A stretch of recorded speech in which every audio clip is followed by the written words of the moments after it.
Good evening, I'm Chris Ty. Thanks for being with us this Sunday night. We begin with breaking news. Those raging wildfires in Los Angeles and an unsettling couple of weather days ahead. From the air, you get an idea of the scope of the new damage. At least 16 people now confirmed dead. Damage reaching into the billions of dollars and counting. Firefighters stepping up their attack before winds pick up tonight.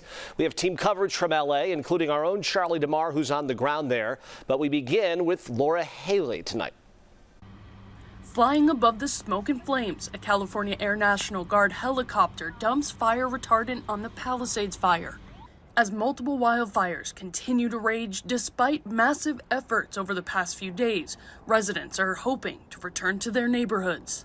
Avanti Prasanna grew up in the Palisades. It's still heartbreaking, even if your house is there, to know that what I always thought was one of the most beautiful neighborhoods in Los Angeles is just gone. My elementary school is gone. My high school is half gone. Most of my friends have lost their homes. Heavy winds in the coming days are expected to be a major challenge for firefighters, heightening concern in the Mandeville Canyon area, a gateway to populated and iconic parts of Los Angeles, like the Getty Museum and UCLA. Like so many other LA residents, Marjan Rajabi found her Palisades home turned to rubble. And we were asked to evacuate, so we grabbed whatever we could, threw it in the car and left. And then now returning, this is what's left.